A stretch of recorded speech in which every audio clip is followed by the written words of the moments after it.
Bonsoir, bienvenue dans cette nouvelle émission Quoi de neuf. Aujourd'hui, je reçois M. Serge Letchimy, député de la Martinique, président du Parti progressiste martiniquais. Bonsoir, monsieur le député. Bonsoir à toute la Martinique.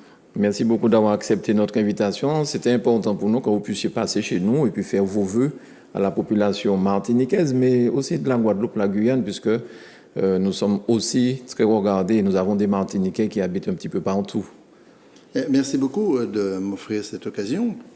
Ce sont des vœux à la limite individuels et des vœux collectifs. Oui.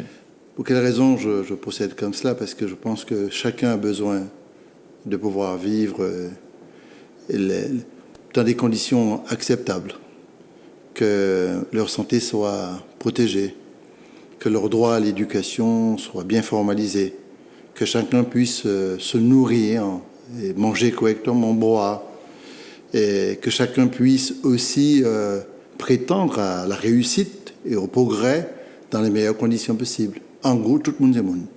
Bon, c'est ça. Oui. Et ce qui se passe en Martinique aujourd'hui, mais certainement dans le monde, c'est que nous avons des inégalités qui sont incroyablement graves. C'est-à-dire, on a des gens qui peuvent faire ce que je viens de dire là assez aisément, même très aisément. Oui.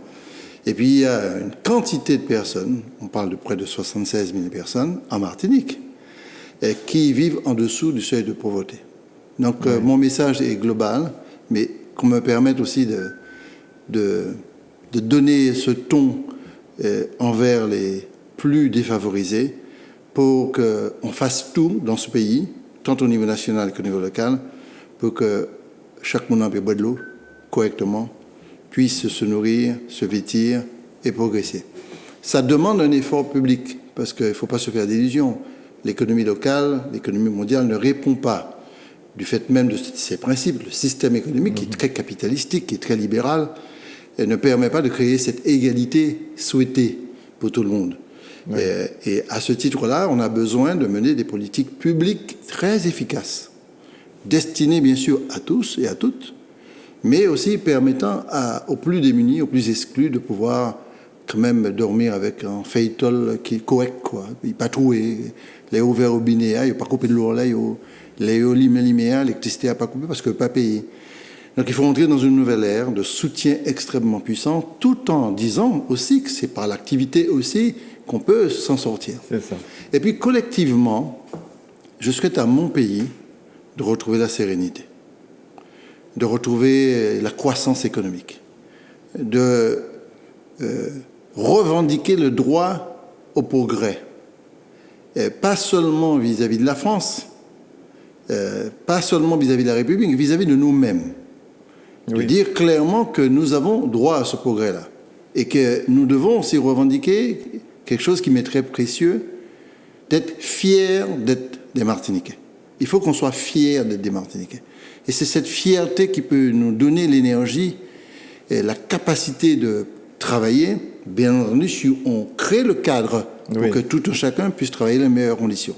Donc cette fierté martiniquaise me semble essentielle pour pouvoir redonner du flux. Et puis, on peut dire, mais attention, vous faites des vœux que les Martiniquais soient fiers d'être Martiniquais, mais avec quoi? Mais déjà avec leur patrimoine. À la fois le patrimoine humain, le patrimoine culturel et notre patrimoine tout court. On a un exemple exceptionnel, et c'est une victoire collective. Les Yoles. Ah oui, et là, ce qui s'est passé autour de la Yole Ronde est exceptionnel.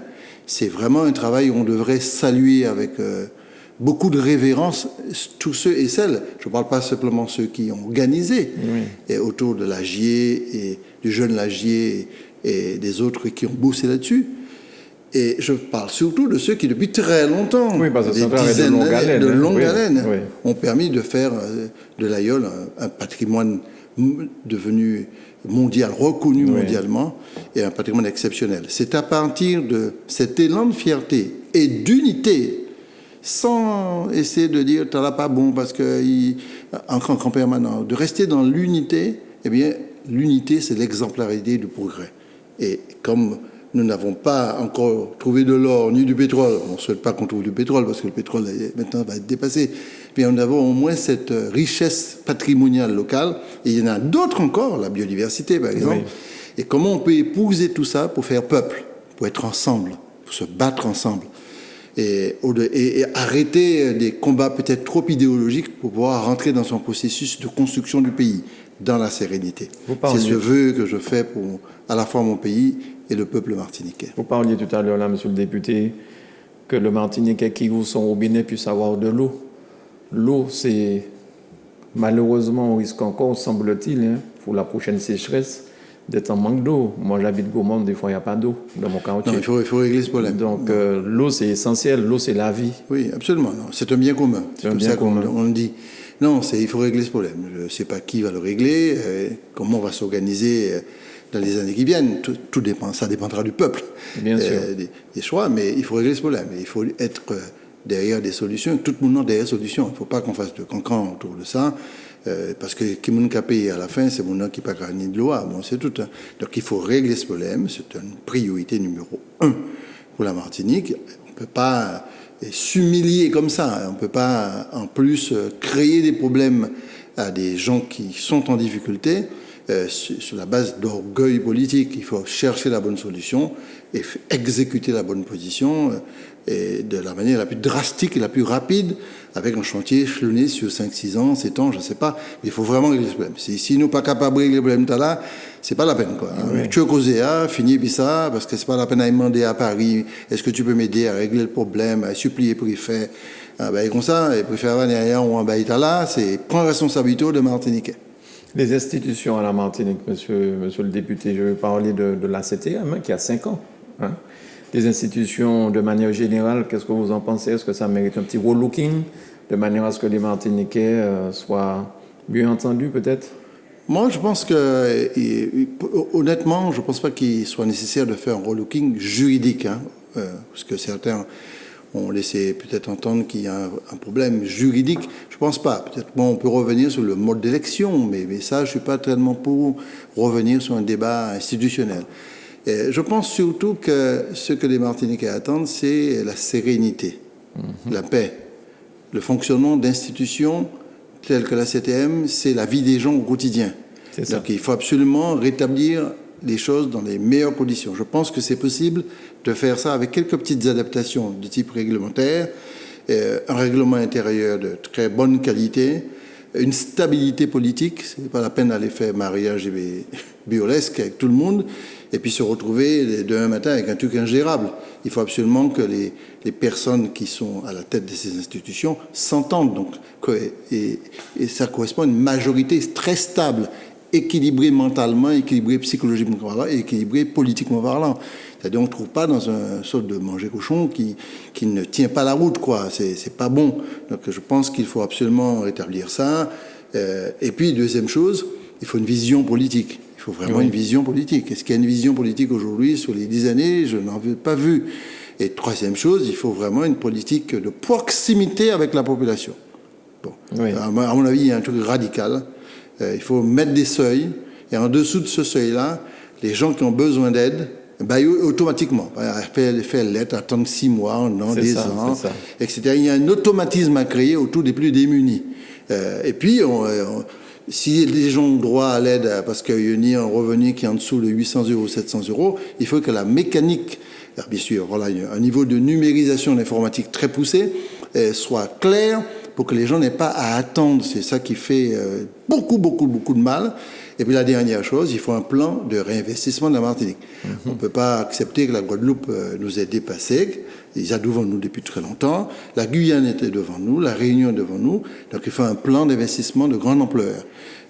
Mais pas un plan pour faire des cathédrales, des Yamoussoukro, etc. Bon, je me permets de dire, c'est une expression cathédrale. Mais un plan à la fois d'abord pour répondre aux enjeux de proximité, l'eau, l'énergie, le travail, l'activité, l'insertion des jeunes, etc., etc. Ça, on peut mettre beaucoup de moyens. Et puis deuxièmement, avoir un plan d'avenir, d'investissement d'avenir pour créer des conditions d'attractivité moderne de la Martinique. Il faut redonner du crédit à la Martinique. On a perdu notre crédit. On ne compte plus lorsque quelqu'un a un réflexe aux États-Unis, au Brésil, en France, en Guadeloupe ou à la Réunion, côté mec qui a investi, il n'y a pas qu'à choisir la Martinique en premier, qu'à choisir en dernier. Bon, les choses sont extrêmement claires, il n'y a pas de débat dessus. Ça veut dire qu'on a perdu de l'attractivité économique. C'est pour ça qu'il faut absolument qu'il y ait, et ça c'est très important, une stabilité politique très claire pour qu'on ne soit pas dans les mêmes conditions et qui nous a conduit à cette catastrophe que nous connaissons depuis 5 ans. Lorsque vous étiez président de région, vous avez été à Bruxelles, je me rappelle, vous avez créé un bureau pour faire du lobbying là-bas. Je ne sais pas si ce bureau existe toujours, vous allez me dire, mais lorsque j'entends dire qu'aujourd'hui, on risque le dégagement d'office, c'est-à-dire que l'argent qui n'a pas été consommé repartira à Bruxelles, est-ce que quelque part, ce ne serait pas mieux qu'on puisse investir cet argent chez nous? Bien sûr, on avait réussi un exploit, mais les Martiniquais ne savent pas ça. Hein. On avait installé un bureau à Bruxelles, mais la Martinique n'avait pas la prétention d'ouvrir le bureau seul. C'est ça. Donc on a ouvert le bureau avec la Guadeloupe, la Guyane, bien sûr la Martinique, la Réunion et Mayotte. C'est ça. On a vraiment fait un gros boulot. Mayotte est arrivé en dernier après, parce qu'il y avait un processus institutionnel à Mayotte qui n'était pas terminé. Et on a réussi. Moi, je payais un loyer assez bas. On avait un loyer global, donc on divisait en 5. Oui, et sûr. on avait une très bonne représentation. D'ailleurs, nous n'avons jamais eu de dégagement d'office. On n'a jamais perdu de fonds européens. Tous les fonds européens étaient consommés. Et ça me semble essentiel. Pour quelles raisons? Il y a plusieurs raisons. La première chose, vous avez des fonds européens dits classiques. Les FEDER, FEOGA et tous ceux qui FEADER, enfin, ça a des tas de sigles pour l'agriculture, pour l'investissement, pour l'éducation, etc. Bon, vous avez ces fonds-là qui sont classiques, ça s'appelle les fonds structurels. Bon. Oui. Et en gros, c'est 4 milliards pour l'ensemble des pays d'outre-mer, avec une part pour la Martinique qui est entre 700 et 800 millions d'euros. Quand vous avez autour de 700 millions d'euros, quand vous ajoutez les parts d'État et les parts collectivités, ça vous fait 1,2 milliard, 1,3 milliard. C'est quand même une somme conséquente. Et j'avais demandé à ce que ce soit la collectivité de Martinique qui gère les fonds européens. Ça a été accepté par le Premier ministre de l'époque, M. Hérault.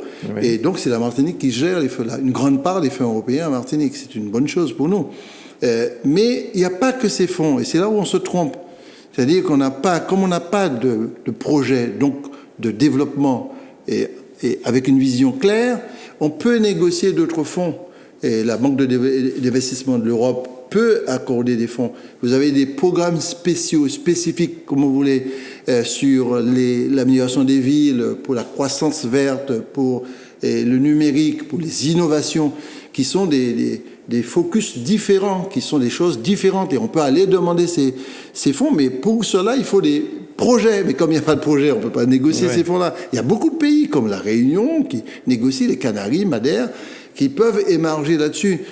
Et le fait d'avoir un bureau à Bruxelles nous permettait de rentrer dans une négociation directe avec l'Europe et de rechercher ces fonds. Je pense qu'on peut doubler le 1,2 milliard, 1,3 milliard par des moyens financiers complémentaires, subventions et prêts bonifiés.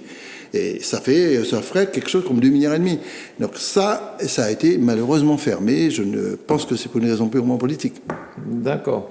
Mais en tout cas, je vois qu'il y a beaucoup de choses à faire pour la Martinique, pour remettre de la sérénité, réconcilier les Martiniquais, et parce qu'il y a quand même beaucoup de personnes qui sont dans la détresse ici en Martinique. Oui. On ne le sait peut-être pas suffisamment parce que nous sommes quand même... On n'aime pas montrer notre désarroi, mais je crois que les chiffres, les statistiques peuvent le prouver. Il y a des gens en détresse. Comment réconcilier les Martiniquais? Comment leur tendre la main sans pour autant leur faire l'aumône, mais leur permettre d'avoir dans la dignité un meilleur avenir? Moi, je pense que c'est le respect. On peut avoir des moments un peu... Moi, j'ai eu aussi mes moments d'énervement. On peut avoir des moments difficiles où on peut faire une bêtise, quoi. Ça m'est arrivé, moi. Personne n'est à l'abri d'une bêtise. Mais d'une manière générale, je pense qu'il faut du respect. Du respect vis-à-vis de soi-même, vis-à-vis des partenaires, des opposants. Il faut les respecter. Bien sûr, il faut que les opposants respectent aussi. Et puis, il faut qu'on se réconcilie sur 2 ou 3 thèmes extrêmement importants. Et je pense construire la solidarité ensemble et impliquer la population. Je pense qu'il faut qu'il y ait des conseils citoyens un peu partout en Martinique, peut-être 4 ou 5, où la population peut très directement faire des projets, il va avoir un budget, et que ce soit la population qui décide de faire un projet, et c'est pas plateau roi, quoi. C'est ça. Bon, donc ça, c'est une chose. Et si au nord, on décide de faire un projet orienté vers l'agriculture bio, etc., mais c'est financé, et que le vote intérieur se fait dans le conseil citoyen pour que les personnes disent « Manca fait tel équipement ». Quand on voit certains retards, ça peut être différent dans le sud, ça peut être différent dans le nord Caraïbes. Bon, je pense que cette réconciliation est très importante. Et il faut aussi qu'on aborde avec sérénité quelques grands projets.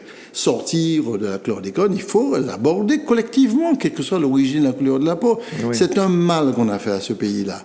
Bon, il faut donc réparer. Bon, et donc s'il n'y a pas une force qui discute avec l'État, franchement, et avec la population pour dire nous voulons tel plan et ne pas rester dans une espèce de ronronnage de plans chlordécone 3, 4, 5, 6, 7, il faut faire ça clairement. Nous avons aussi, bien sûr, à nous poser la question comment construire l'unité dans une période post-esclavagiste et post-décolonisation où les traces de la colonisation et de l'esclavage, des mécanismes sont toujours là, conduisant à des inégalités à partir de sa couleur de peau, de son origine, etc., puisque le cursus est historique, il faut l'aborder. Donc il faut absolument qu'il y ait des lieux où on peut débattre de ça et avoir des projets autour de ça, de réparation. C'est pas des projets, donc ouais, ça, Tchabé fait un bouchou. Donc on est vraiment dans un espace de réconciliation. Mais ça, il faut qu'il y ait une autorité qui puisse construire dans le dialogue avec tout le monde, y compris les personnes qui sont aujourd'hui des opposants politiques et qui peuvent partager quelque chose ensemble. Et la dernière chose, c'est que il faut qu'on se parle à nous-mêmes. Il faut absolument qu'on puisse reconnaître qu'on se parle à nous-mêmes avant de parler à l'autre. Et ça, on ne se parle pas à nous-mêmes. On ne parle pas de notre histoire, on ne parle pas de notre richesse naturelle, on ne parle pas des risques majeurs et des conséquences sous ces risques majeurs, d'une résilience que nous pouvons construire que nous-mêmes. Il faut qu'on remette à jour nos médicaments bocaille, ce qu'on appelle la pharmacopée locale. Ça veut dire que du tout petit, du bout de ficelle, comme dirait Césaire, eh bien, créer, bâtir, construire. Mais bâtir, voilà, c'est, moi, je crois, j'y crois. On va pas faire la prière, quoi. Je crois à la pharmacopée locale, je crois à une politique énergétique puissante, je crois à une politique du transport extrêmement efficace, je crois à notre capacité à fixer les jeunes déjà ici, qui n'ont pas d'activité, qui n'ont pas de travail, en prenant conscience qu'on a des retards en matière d'éducation et de formation extrêmement difficiles, et qu'il faut absolument redonner des chances, c'est-à-dire il faut décodifier l'accès au progrès et permettre à quelqu'un qui pas même il pas une pièce bac pania mais il y a un certificat d'études primaires, peu importe, mais qui s'en génie. Donc il faut créer des espaces de création et d'innovation. On a vraiment un énorme défi à relever pour prendre le virage de la responsabilité de l'émancipation locale. Et lorsqu'on parle de réconcilier la Martinique et les Martiniquais, c'est aussi admettre que quelles que soient les origines à la Martinique, nous sommes des Martiniquais, qu'on soit béqués, qu'on soit indien, qu'on soit noir, mulat, tout. Mais pour être clair, parce qu'on est en 2021, moi je ne suis pas pour l'affrontement. Je le dis, je l'ai toujours dit. Par contre, je ne suis pas pour le statu quo. Parce qu'on ne veut pas d'affrontement et qu'on considère que tout le monde c'est des Martiniquais, Béchik, Indiens, il y a un man qui parlait pas à mais on m'a dit coulis, mais c'est oui, on dit ça, oui, sans être péjoratif. Origine arabe, origine africaine, haïtienne, m'a dit tout le monde c'est monde. Donc il faut absolument qu'on puisse dialoguer. Mais on ne peut pas, d'un côté, avoir des choses qui sont dramatiques. Le modèle économique martiniquais est dramatique puisque ça produit beaucoup d'inégalités. Même ça nous donne un PIB qui est supérieur à plein de pays de la Caraïbe. C'est bien de vivre avec un PIB très élevé, mais si on y a une grande partie de la population qui a mort faim, c'est pas la peine. Donc, côté là, il y a une richesse qui est quelque part. Si il y a des gens qui pas à manger, donc il est quelque part. Il ne faut pas se faire d'illusions. Donc, il faut changer le modèle économique. Mais il faut le changer collectivement. Il faut réparer il faut réparer collectivement. Mais on ne peut pas dire d'un côté, on est contre toute espèce d'exclusion violente, y compris affrontement, et puis sans proposer des choses qui sortent du sentier battu. Il faut sortir des sentiers battus. Et cette réconciliation ne peut se faire que si on est dans un mécanisme de reconnaissance de ce qui a été fait de mal et de construction de quelque chose ensemble et main dans la main. Est-ce que c'est possible? Je n'en sais rien. Bon, moi, je le crois, je vais le proposer. Merci, monsieur le député. Merci beaucoup. Merci à Manuela pour la réalisation. Rendez-vous à bientôt sur Zouk TV.